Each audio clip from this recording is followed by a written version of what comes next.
साल 1900 से 1907 के बीच नेपाल और भारत के कुमाऊं क्षेत्र की पहाड़ियों पर एक ऐसा सन्नाटा पसर गया जिसने इंसानों को उन्हीं के घरों में कैदी बना दिया था। लोग अकेले एक गांव से दूसरे गांव जाने से कांपते थे। औरतों ने जंगल से सूखी लकड़ियां और घास लाना छोड़ दिया था।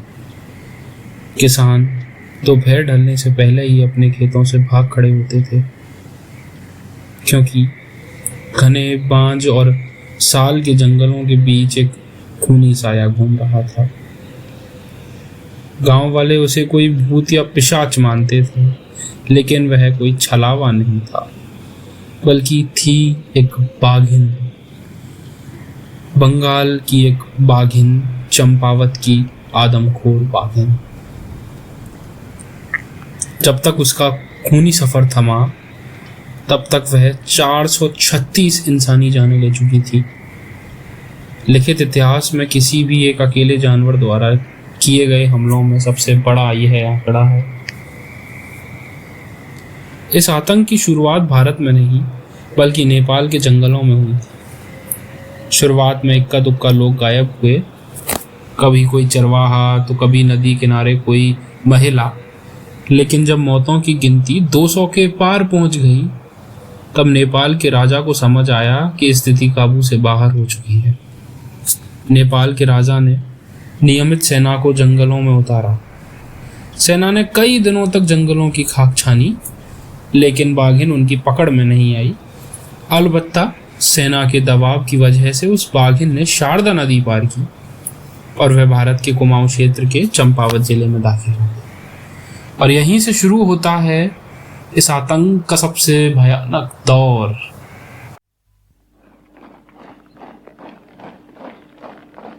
जब चंपावत में चारों तरफ चीख पुकार और दहशत फैल गई, तब ब्रिटिश प्रशासन ने एक ऐसे इंसान से मदद मांगी जो हिमालय के जंगलों को अपनी हथेलियों की तरह पहचानता था। एडवर्ड जेम्स कॉर्बेट, जिन्हें दुनिया जिम कॉर्बेट के नाम से जानती है।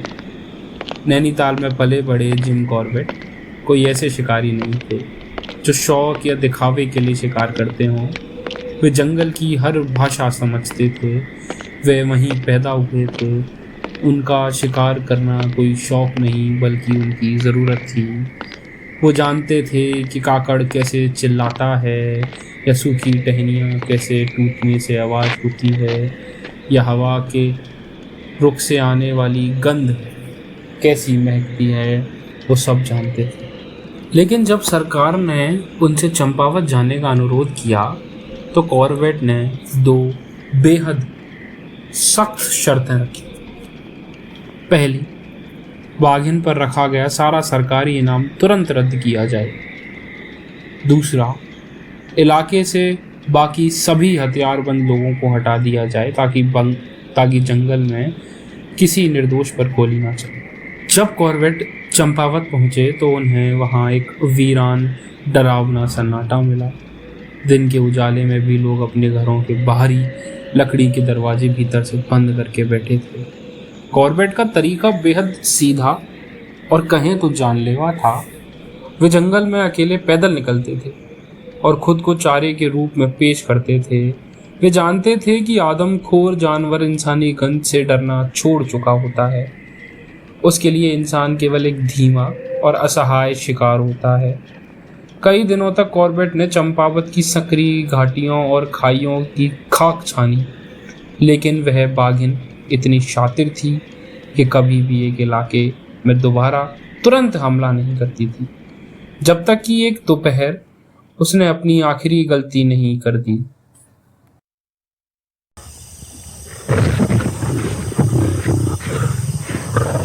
चंपावत के बाहरी किनारे पर 16 साल की एक लड़की पेड़ से ओक के पत्ते तोड़ रही थी।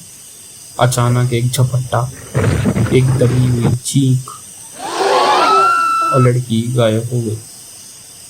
सूचना मिलते ही कॉर्बेट 1 घंटे के भीतर उस जगह पहुंच गए और इस बार निशान पूरी तरह से ताजा थे। सूखे पत्तों पर ताजे लाल खून की बूंदें चमक रही थी। गीली मिट्टी पर शव को घसीटे जाने का साफ निशान था और ठीक उसके बगल में बाघिन के भारी पंजों के निशान मौजूद थे। कॉर्बेट ने अकेले ही उस खूनी रास्ते का पीछा करना शुरू किया। रास्ता एक बेहद संकरी, पथरीली और गहरी खाई की तरफ जा रहा था। दोनों तरफ ऊंची चट्टानें थीं और जंगल में एकदम सन्नाटा था। जंगल में इस कदर सन्नाटे का सिर्फ एक ही मतलब होता है, शिकारी बिल्कुल पास मौजूद है। कॉर्बेट अपनी भारी राइफल थामे बेहद सतर्क कदमों से आगे बढ़ रहे थे। वे अच्छी तरह जानते थे कि ऐसी खाइयों में बाघ आगे नहीं भागता। वे अक्सर घूम कर ऊपर की चट्टान से पीछे से घात लगाकर हमला करता। खाई के बिल्कुल अंधेरे मोड़ पर कॉर्बेट को शव के अवशेष मिले। वहीं मिट्टी के ताजे निशान बता रहे थे कि बाघिन ने कॉर्बेट की आहट सुन ली है और वह ठीक सामने घनी झाड़ियों में छुपकर बैठ गई है। सूरज तेजी से ढल रहा था। कॉर्बेट जानते थे कि रात के अंधेरे में उस खाई में रुकने का मतलब है सीधे मौत। वे भारी मन से पीछे हटे ताकि अगली सुबह पूरी तैयारी के साथ लौट सके। अगली सुबह कॉर्बेट ने स्थानीय प्रशासन की मदद से आसपास के गांवों से लगभग 300 लोगों को इकट्ठा किया। कॉर्बेट ने खुद को खाई के संकरे निकास पर एक ऊंची चट्टान पर तैनात किया और ग्रामीणों की टोली को दूसरी तरफ से शोर मचाते हुए, टीन पीटते हुए और ऊपर से पत्थर लुढ़काते हुए आगे बढ़ने का निर्देश दिया। यह योजना बेहद जोखिम भरी थी। अगर बाघिन डरकर पीछे मुड़ती और ग्रामीणों की कतार पर झपटती तो बड़ा नरसंहार हो सकता था। पूरी घाटी ग्रामीणों के शोर से गूंज उठी। कॉर्बेट की आंखें नीचे सूखी नदी के तल पर गड़ी हुई थी। तभी एक विशाल चट्टान की ओट से बाहर निकलती है चंपावत की वो बाघिन। वह दौड़ नहीं रही थी, वह बेहद धीमी, घातक और आत्मविश्वास से भरी चाल में आगे बढ़ रही थी। सिर नीचे झुका हुआ था और उसकी सीधी नजर कॉर्बेट की चट्टान पर थी। कॉर्बेट ने अपनी राइफल कंधे से लगाई। 80 गज की दूरी पर उन्होंने पहला निशाना साधा। गोली सीधी बाघिन के कंधे पर लगी।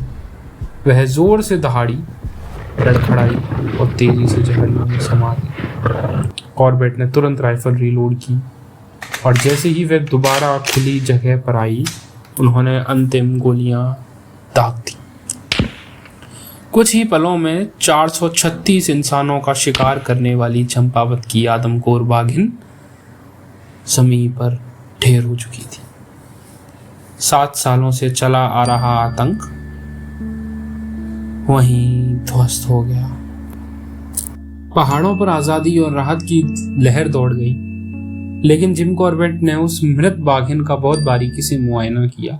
वे जानना चाहते थे कि जंगल का यह स्वाभाविक शिकारी आखिर आदमखोर क्यों बना। जांच में जो सच सामने आया उसने इस पूरी खूनी दास्तां को एक दर्दनाक मोड़ दे दिया।